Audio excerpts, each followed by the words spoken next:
சரவண பவ. வேல் இருக்க வினை இல்லை, மயில் இருக்க பயமும் இல்லை. நீ என்னை காண்பது எளிதல்ல. பலர் என் வாயிலில் தவம் இருக்கிறார்கள். அப்படிப்பட்ட சூழ்நிலையில் நீ எதற்காக அவசரப்படுகிறாய்? ஏன் இந்த பதட்டம்? எவ்வளவு பெரிய பிரச்சனையாக இருந்தாலும் அதை 2 நாட்களில் குறைக்க என்னால் முடியும் என்பதை நீ உணர்ந்திருப்பாய். அது சாத்தியமானது எப்படி என்றால், நீ உன் கர்ம வினையை புரிந்து ஏற்றுக்கொண்டு என்னை சரணடைந்து என் விருப்பத்திற்கு நீ விட்டுவிட்டதால் அது குறைய ஆரம்பித்துள்ளது. இனி வரும் காலங்களில் படிப்படியாக குறையும். நீ கவலைப்படாதே. உன் மனக்கவலையை அகற்றுவதுதானே என் வேலை. என்னை நம்பிக்கையோடு வணங்கும் உன்னையும் உன் குடும்பத்தையும் உன் தந்தையான நானே காப்பேன். தைரியமாக நீ செய்ய வேண்டியதை செய். அதுவும் நன்மையிலேயே முடியும். விடியலை பார்க்க தவித்து கொண்டு ஏங்கியிருந்த காலத்திற்கு இனிமேல் உன்னை நான் அழைத்துச் செல்லப் போகிறேன். தயாராக இரு.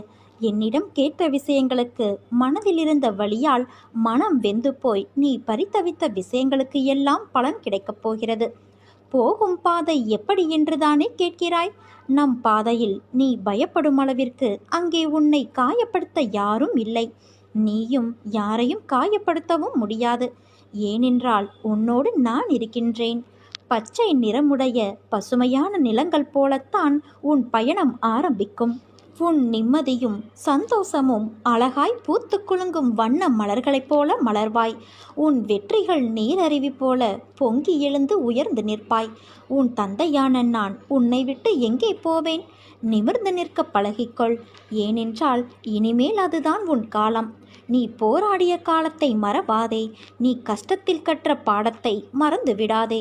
இவைகள்தான் உன்னை நல்ல மனிதராய் மனுஷியாய் உருவாக்கும்.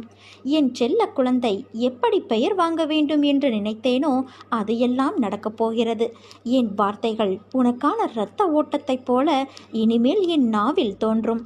அந்த சொற்களின் பேரொருளை நீ நிச்சயம் பெறுவாய். நீ எதற்குமே பயப்படாதே, கலங்காதே. உன்னில் நிச்சயம் வெற்றி என்ற தீபத்தை நான் ஏற்றுவேன்.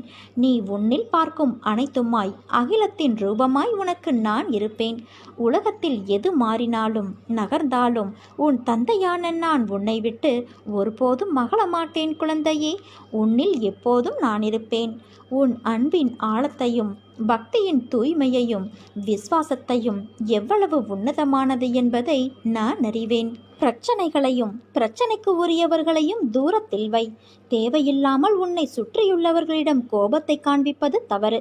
நல்ல விஷயங்களுக்காக மனதில் மாற்றங்களை ஏற்கலாமே தவிர வேறு எதற்காகவும் நீ உன்னை மாற்றிக்கொள்ளாதே. நீ நீயாகவே வாழு. வாழ்க்கையே சிறந்த ஆசானாக உன்னை வழி நடத்தும். உன்னை முந்தி செல்பவர்களைக் கண்டு கலங்காதே. உனக்கான வெற்றியை உன்னால் மட்டுமே நிரப்ப முடியும். துவண்டு விடாதே குழந்தையே. இந்த உலகில் தூற்றுவோர் இருந்து கொண்டேதான் இருப்பார்கள். அவர்களையெல்லாம் கண்டு கொள்ளாமல் நீ உன் கடமைகளை ஒழுங்காக செய். உன் மனம் என்பது இப்போது கனத்த அமைதியோடு இருக்கிறது. சில நிகழ்வின் வெளிப்பாடு உன் மனதை பாதித்து இப்படி நொறுங்கி போய் உள்ளது. அதை சரி செய்ய உன் தந்தையான நான் இருக்கிறேன். உன்னை மறந்துவிட்டேன் என்று மட்டும் நினைக்காதே. என் உயிரே நீதான். உன்னை எப்படி நான் மறப்பேன்? விரைவில் அனைத்தும் மாறி இனி எல்லாவற்றிலுமே நீ வெற்றி காண்பாய். பயப்படாதே. நீ நம்பிக்கையோடு இரு. நல்லதே நடக்கும். கடைசி நிமிடத்தில் கூட இங்கு எதுவும் மாறலாம். அதனால் எதையும் மனதில் சுமந்து கொண்டு நீ வருத்தப்பட தேவையில்லை. நான் உன்னோடு இருக்கும்போது உனக்கு எதிராக இருப்பவர்கள் என்னதான் ஆட்டமாடி உன்னை ஆட்டம் காண வைத்தாலும் இறுதியில் நான் ஆடும் ஆட்டத்தில் அனைத்தும் மாறிவிடும்.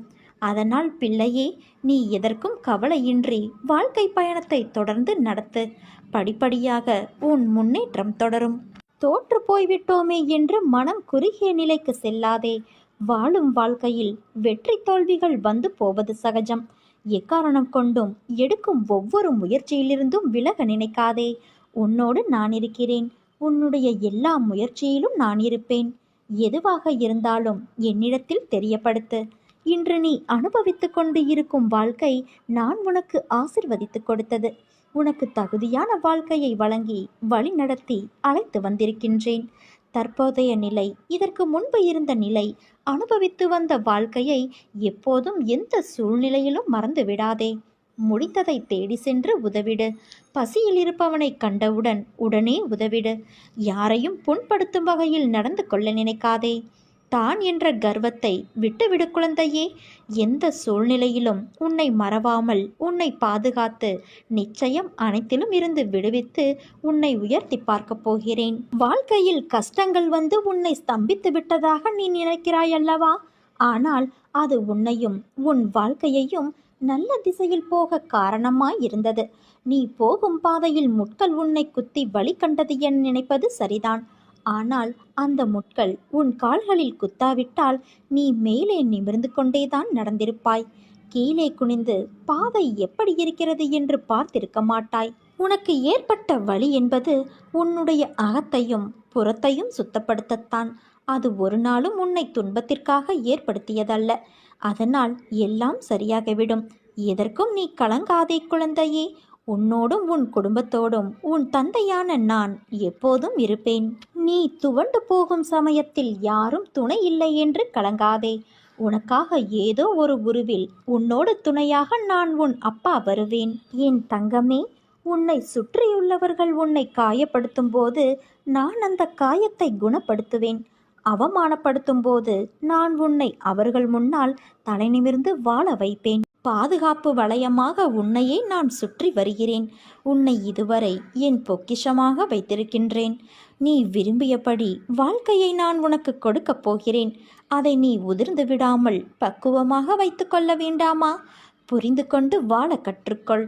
நீ எப்போது என்னை முழுவதுமாக புரிந்து கொள்கிறாயோ அப்போதே என் தரிசனமும் பரிபூரண ஆசிர்வாதமும் உனக்கு கிடைக்கும். உன்னை பற்றி யார் எப்படி வேண்டுமானாலும் பேசட்டும், எதை வேண்டுமானாலும் செய்ய முற்படட்டும். எதை பற்றியும் நீ கவலைப்படாதே. நீ எதை செய்ய நினைத்தாலும் நீயாக செய். கூட்டு சேர்ந்து செய்ய முயற்சிக்காதே. உன்னுடைய உழைப்பு வீணாகிவிடும். நீ எதிர்பார்த்தது தடைப்படும். தன்னிச்சையாக செய்.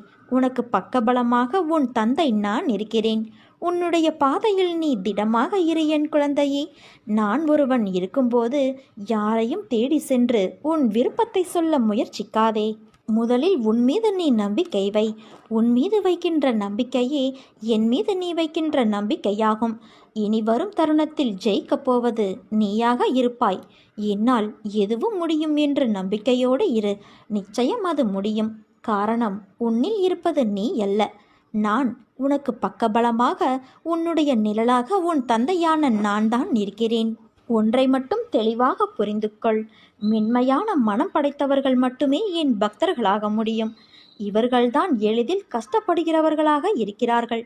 கடவுளால் காக்கப்படுகிற இவர்கள் கடவுள் பெயரால் ஏமாற்றப்படுகிறவர்களாகவும் ஆகிறார்கள். எப்போதும் என் பெயரை நீ உச்சரித்து வா. அதே சமயம் என் பெயரால் தொழில் ஆரம்பிக்கலாம் என முன்பின் தெரியாதவர்கள், புதிதாக அறிமுகமான நபர்கள் கூறினால் கொஞ்சம் எச்சரிக்கையாக இரு. நம் ஆசையினால் நாம் ஏமாறுகிறோம். நப்பாசையினால் நிறைய கிடைக்கும் என நினைத்து இருப்பதை முதலீடு செய்வதாக நினைத்து தந்துவிடுகிறோம். பிறகு உன் தந்தையான என் பெயரிலேயே பழியை போட முயற்சிக்கிறார்கள். எது கிடைக்கிறதோ அதுவே போதும் என நினைத்து கொண்டு இரு. விரைந்து கிடைக்க வேண்டும் என ஒருபோதும் குறுக்கு வழியை நீ நாடாதே. உன்னை படைத்த உன் தந்தையான நான் உன்னை எல்லா நேரங்களிலும் கண்காணித்து கொண்டே இருக்கிறேன் என்பதை அறிந்து கொள். எறும்பின் கால்களில் கட்டப்பட்ட மணியின் ஓசையை கூட துல்லியமாக கேட்கின்ற காதுள்ள நான் உன்னுடைய கூப்பிடுதலை நான் கேட்க மாட்டேனா என்ன? பொறுமையாக இரு. விவேகமாக செயல்படு. மற்றதை உன் தந்தையான நான் பார்த்து கொள்கிறேன். உன் வாழ்க்கையில் வரும் துயரத்திற்கு இன்றோடு கடைசி நாள். புரியவில்லையா? உன் வாழ்க்கையில் இருந்த அத்தனை துயரங்களையும் நான் விலக்கிவிட்டேன். இனி நல்லதுதான் நடக்கும். கவலைப்படாமல் நிம்மதியாக நீ இரு என் குழந்தையே. எங்கே கர்வம் இருக்கிறதோ அங்கே ஞானம் இல்லை என்று அர்த்தம்.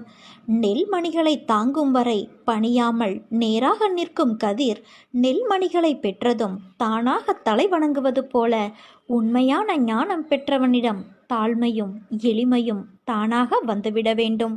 நான் எங்கும் இருக்கிறேன். நீரிலும் நிலத்திலும் காய்ந்து போன கொம்பிலும் மனிதர்களிடையேயும் வனத்திலும் இந்த தேசத்திலும் வெளி தேசங்களிலும் எங்கும் இருக்கிறேன். நான் எந்த தேசத்தின் எல்லைகளுக்கும் முற்பட்டவனல்ல. ஒளியுடைய ஆகாயத்திலும் நான் வியாபித்து இருக்கிறேன். 3.5 முழம் உயரமுள்ள இம்மனித கூட்டில்தான் நான் வியாபித்து இருக்கிறேன் என்ற தவறான அபிப்பிராயத்தை அகற்றுவதற்காகவே நான் இப்புவியில் அவதரித்து இருக்கிறேன்.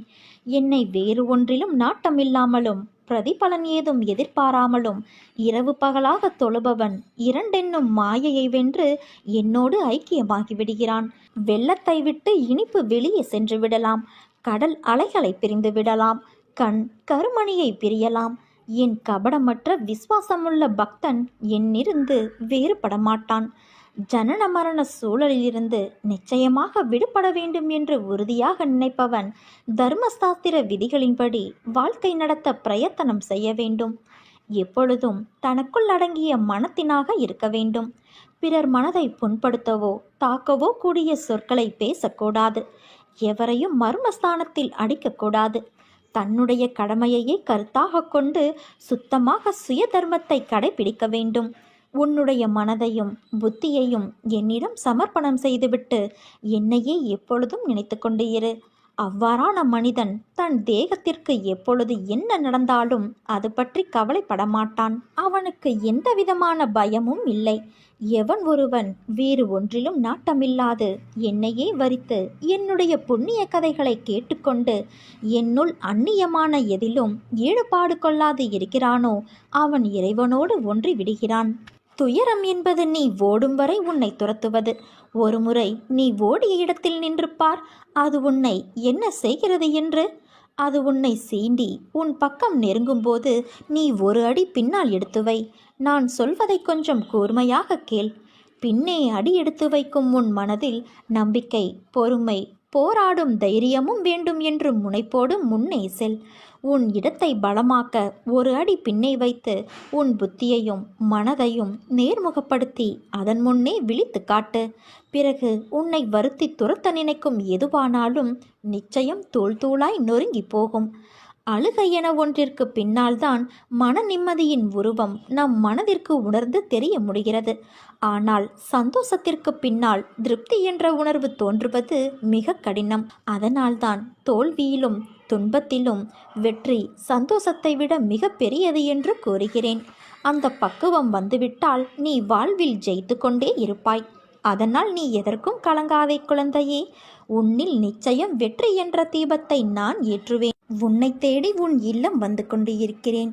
ஞானம், ஆரோக்கியம், செல்வம் என அனைத்து செல்வத்தையும் உனக்கு அள்ளி தரப்போகிறேன். என் பரிபூரண ஆசிர்வாதத்தையும் உனக்கு நான் தரப்போகிறேன் என் குழந்தையே. சஞ்சல புத்தி என்பது எல்லாம் இருக்கும்போது ஏற்படுவது, எதுவும் இல்லாத போதும் ஏற்படுவது. பொறுப்பில்லாமல் வாழ்க்கையை ஆரம்பித்து நடத்தும் போதும் பொறுப்போடு நடந்தும் தோல்வியின் பாதையில் போகும்போதும் ஏற்படும். மனசாட்சியோடு நடந்து கொள்ளும் போதும் ஏற்படும். ஏதோ ஒரு எதிர்பார்ப்பு மனதில் இருக்கும் போதும் ஏற்படும். அப்படியானால் எல்லா நிலைகளிலுமே சஞ்சல புத்தி ஏற்படுமா என்றால் நிச்சயமாக ஏற்படும். வாழ்க்கையில் நிறைய சாதிக்க வேண்டும் என்ற எண்ணம் இல்லாவிட்டாலும் தன்னிறைவோடு வாழ வேண்டும் என்ற எண்ணத்திலாவது ஒருவர் வாழ வேண்டும். இதற்காக தொழில் செய்கிறோம், வேலைக்கு செல்கிறோம், நமக்கென கடமைகள் இருக்கிறது. அது தனது திருமணமாக இருக்கலாம், வீடு கட்டுவதாக இருக்கலாம், பிள்ளையின் படிப்பாக இருக்கலாம், தொழிலை பெருக்கும் ஒரு முயற்சியாக இருக்கலாம், வாழ்வில் முன்னேற ஏதோ ஒரு வழியாகவும் இருக்கலாம். அவற்றை சரியாக செய்ய வேண்டும் என்று முனையும் போது பிரச்சனையை நாம் சந்திக்கின்றோம். எந்த பிரச்சனையாக இருந்தாலும் அது கொதிக்கின்ற எண்ணெயை போன்றது. இளம் சூடாக இருக்கும் வரை இதமாக இருக்கும். கொதிக்க கொதிக்கத்தான் உடல் வெந்து போகும். ஆமை இருக்கிறதல்லவா, அதை கொல்வதற்காக ஒரு பாத்திரத்தில் நீரை ஊற்றி கொதிக்க வைப்பார்கள். நீர் இளம் சூடாக இருக்கும் வரை இதமாக இந்த தண்ணீர் போல எங்கும் தண்ணீர் இருக்காது என நினைத்து ஆமை கால்களை அகல விரித்து நீந்தத் தொடங்கும். சில நிமிடங்களில் நீர் கொதிக்க ஆரம்பித்ததும் அதிலேயே இறந்து போகும். இப்படித்தான் பிரச்சனைகளும். துவக்கத்தில் பிரச்சனை தெரியாமலேயே காலை விடுவோம். பிறகு சமாளித்து விடலாம் என அடி எடுத்து வைப்போம்.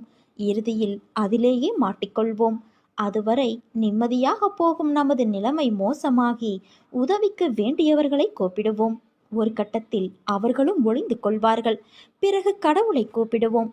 நமது கர்மா தீரும் வரை அவரிடம் உதவி பெற முடியாது. ஏனென்றால் கடவுள் தருவதை கர்மா தடுத்துவிடும்.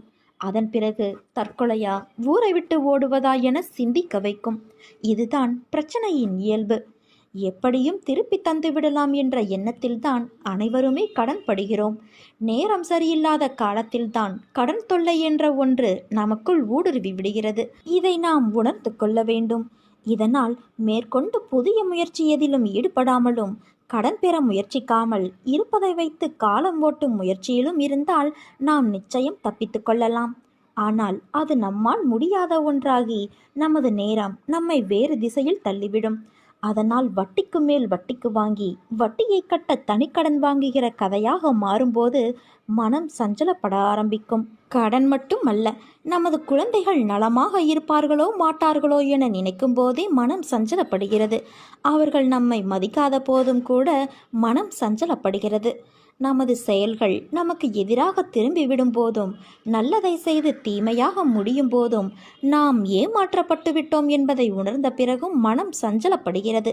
இப்படி நம்மை மீறிய செயல்கள் நம் வாழ்வில் குறுக்கிடும் போதும் மனம் இயல்பாக சஞ்சலப்படுகிறது. இந்த நிலையில் இருப்பு கொள்ளாமல் நாம் தவித்து புலம்புகின்றோம். இத்தகைய நிலையை மனதிற்குள் வைத்துக்கொண்டு அலைபவனைத்தான் சஞ்சல புத்தியுள்ளவன் என்கின்றோம். ஆனாலும் நீ கலங்காதே. உன் தந்தையான நான் நிச்சயம் உன்னை கரை சேர்ப்பேன். நானே கதி என்று இருக்கும் உன்னை எப்படி பாதையில் விடுவேன்? இன்னும் சிறிது காலத்தில் நீ எதிர்பார்த்தது உன் கையில் வந்து சேரும். கவலைப்படாதே. மனதில் என்னை நினைத்து நீ தொடங்கும் காரியம் அனைத்தும் நிச்சயம் வெற்றி பெறப்போகிறது. இது உன் தந்தையான என்னுடைய சத்திய வாக்கு. எதுவுமே உன்னை தொந்தரவு செய்ய முடியாமல் நீ எப்போதும் மகிழ்ச்சியாக இருக்கும்போது உன்னுடைய பிரார்த்தனை ஒரு நாள் நிச்சயமாக நிறைவேறும் என் குழந்தையே. நான் எப்போது என் கரம் கொண்டு உன்னை இழுத்து வந்தேனோ மறுகணமே உனக்கு பிடித்த விஷயங்கள், நீ விரும்பிய வாழ்க்கை, நீ விரும்பினாலும் விரும்பாவிட்டாலும் உனக்கு நான் வழங்குவேன். அது என் கடமை. இவைகளை பெறுவதற்கு கால தாமதமாகலாம். ஆனால் அதற்காக நீ காத்திருக்க வேண்டும். பொறுமையாக இருக்க வேண்டும். அவசரப்படக்கூடாது குழந்தையே.